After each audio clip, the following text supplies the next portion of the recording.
देखिए first law of thermodynamics बड़ा ही important topic है और ये जानना है कि एक तरह से ये कंजर्वेशन ऑफ एनर्जी है। ये फर्स्ट लॉ ऑफ थर्मोडायनेमिक्स को समझने के लिए देखिए एक डायग्राम आपके पास दिया हुआ है। इसमें होता क्या है, जैसे मान लिया जाए कि एक पिस्टन है और ये सब जो सरफेस है इसके आसपास वाला उसको इंसुलेटिंग माना जाएगा। केवल नीचे से जो है कि कंडक्टिंग है यहाँ पर, जिसे कि हम हीट देंगे तो पिस्टन तक जाएगा। ध्यान देना यहाँ पर इसके अंदर जो है गैस मॉलिक्यूल्स है।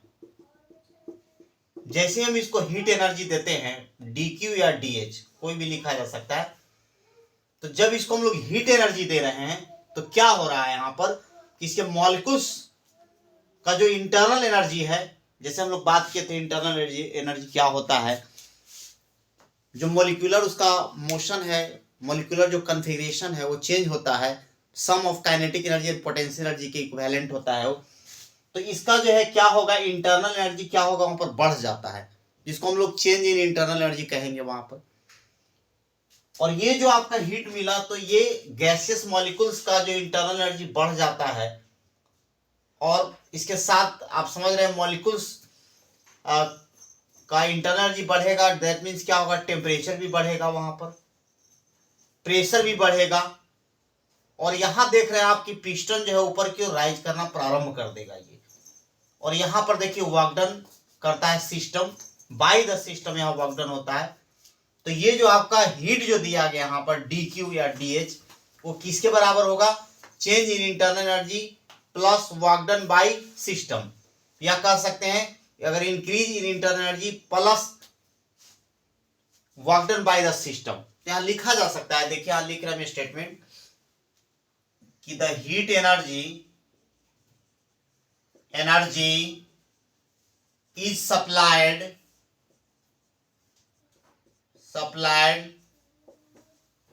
to the system is equal to the sum of change in internal energy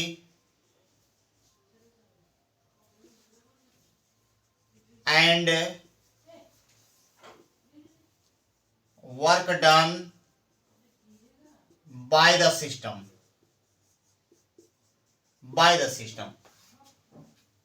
तो ये ध्यान देना है आपको, यहां पर जो dq होगा या इसको हम लोग dh कहें, ये आपका किसके बराबर हो जाएगा, तो change in internal energy plus work done by the system. यहां पर dq या dh कोई भी ले सकते हैं, du या d अलग अलग बुक में अलग अलग कन्वेंशन यूज करता है। अब देखिए यहां पर अगर हम लोग dh equal to du plus dw मान के चले एक इक्वेशन, तो ये आपका हो गया, इसको कहेंगे फर्स्ट लॉ ऑफ थर्मोडायनेमिक्स।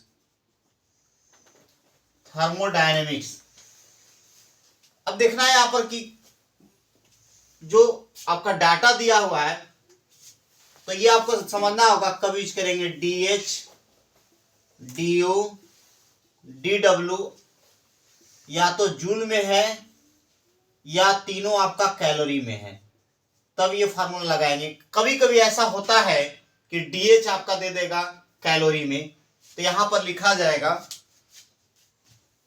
यहां पर ऐसे हम लोग इसको फॉर्म बना देंगे, यहां पर dh तो इसे j से मल्टीप्लाई करेंगे अगर ये कैलोरी में हो, du प्लस dw, यहां लिखा जाएगा इफ dh इन कैलोरी और du और dw क्या हो गया आपका जूल में यहां दिया हुआ है, तो आप इस तरह लगा लेंगे। देखिए इसका एग्जाम्पल और आप कुकर के द्वारा भी ले सकते हैं। जैसे कुकर को हम लोग क्या करते हैं कि नीचे से गर्म करते हैं तो क्या होता है, उसका अंदर का जो भी सब्सटेंस आप रखे हैं उसका इंटरनल एनर्जी क्या होता है, इंक्रीज करता है। और देखते होंगे फिर सीटी बचता है, तो work done by the system होता है on the environment.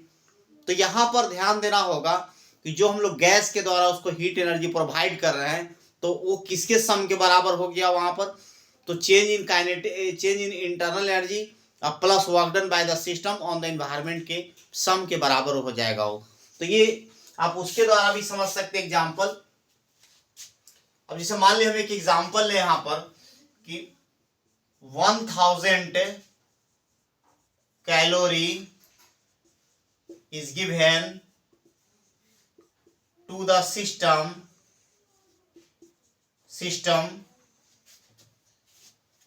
and work done by the system is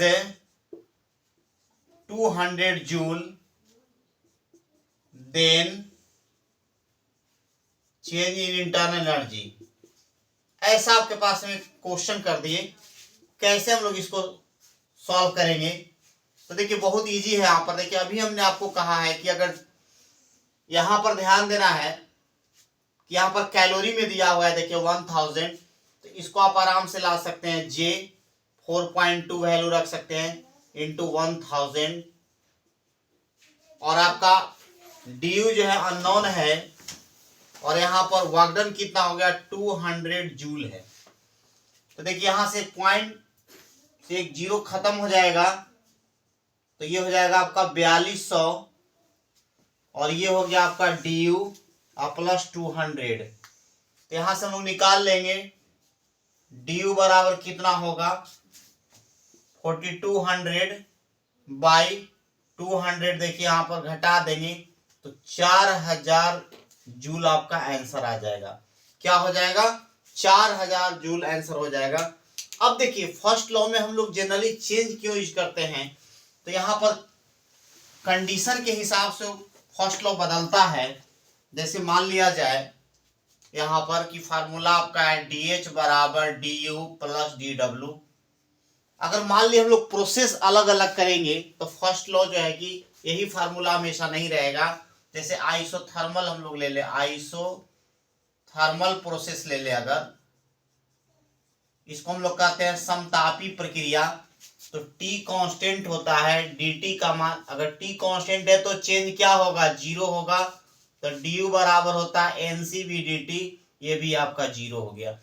तो आइसोथर्मल कंडीशन में फर्स्ट लॉ क्या हो जाएगा DH बराबर क्या हो जाएगा dW हो जाएगा। तो ये देखिए इस इक्वेशन को प्रयोग किया जाएगा, या ये देख करके आपसे पूछा जाएगा कि कौन सा प्रोसेस है, तो आपको बताना होगा यहाँ पर। उसी तरह अगर हम लोग बात करें आइसोकोरिक प्रोसेस का, आइसोकोरिक प्रोसेस जब बात करेंगे सम आयतनिक प्रक्रिया इसको कहते हैं, तो V कांस्टेंट होता है, dV जीरो होता है, तो वर्क डन का फार्मूला क्या होता है PdV, ये भी आपका जीरो हो जाएगा। अब देख सकते हैं यहाँ पर ध्यान दीजिए कि इस जो प्रक्रिया में था T कांस्टेंट है, तो चेंज इन टेम्परेचर क्या होगा जीरो होगा, तो यहाँ पर चेंज इन इंटरनल एनर्जी भी जीरो हो जाएगा। तो ये फार्मूला आपका देखिए ये जीरो होने के बाद ये इसके बराबर हो जाएगा, अर्थात heat energy given to the system is equal to क्या होगा work done by the system, direct आपको लिख देंगे। लेकिन यहाँ पर ध्यान देना है कि अगर V कांस्टेंट है तो यहाँ पर ध्यान दीजिए dV का मान चेंज इन वॉल्यूम क्या हो जाएगा जीरो, और dW work done by the system होता है PdV, तो ये जीरो हो जाएगा। तो यहाँ पर ध्यान दीजिए जो DH होगा आपका, ये आपका DU के बराबर हो जाएगा, अर्थात heat supplied to the system वो किसमें खर्च हो जाएगा equal to increase in its internal energy. देखिए यहाँ पर जितना हीट एनर्जी आप देंगे वो सिस्टम के जो गैसेस अंदर में मॉलिक्यूल्स है उसके इंटरनल एनर्जी को बढ़ाने में ही सब समाप्त हो जाएगा, वर्क डन नहीं होगा इसमें। तो आइसोकोरिक जब भी प्रोसेस लेंगे तो हम लोग को ध्यान रखना है कि वर्क डन नहीं होता है, टोटल हीट एनर्जी क्या होगा उसके इंटरनल एनर्जी में समाप्त हो जाएगा। इसी तरह आपको एडियाबेटिक दे देगा, एडियाबेटिक प्रोसेस अगर कर दिया जाए तो ध्यान देना यहाँ पर क्या होगा, यहाँ पर H का मान कांस्टेंट होता है हीट एनर्जी का, तो चेंज इन हीट एनर्जी क्या होगा जीरो होगा, अर्थात कोई कन्वर्सन नहीं होता है यहाँ पर। तो यहाँ पर ध्यान देना है कि यहाँ पर DH का मान 0 हो जाएगा, तो DW प्लस DU बराबर 0। ये कंडीशन आपसे पूछा जाएगा दे करके कि कौन सी प्रक्रिया है, तो एडियाबेटिक प्रोसेस है। और यहाँ ध्यान देना है, यहाँ पर अगर वर्क डन निकालेंगे हम लोग तो माइनस DU के बराबर होगा। Work done by the system जो हो जाएगा, क्या हो जाएगा, माइनस ऑफ इंटरनल एनर्जी। यहाँ देखिए, यहाँ पर ध्यान से, यहाँ पर ये इसके बराबर हो जाएगा यहाँ पर। तो ये पूछा जा सकता है कि किसमें जो है कि निगेटिव होता है, तो आप यहाँ पर देख सकते हैं, या तो आप DU बराबर DW माइनस DW लिखिए, दोनों सही होगा, दोनों तरह से आप लिख सकते हैं। देखिए यहाँ पर, तो ये था फर्स्ट लॉ ऑफ थर्मोडायनामिक्स। कैसे हम लोग इसको, ये 3 ऑब्जेक्टिव आपको यहाँ पर बनता है, इसको भी ध्यान रखेंगे आप, और बड़ा ही इंपॉर्टेंट है ये।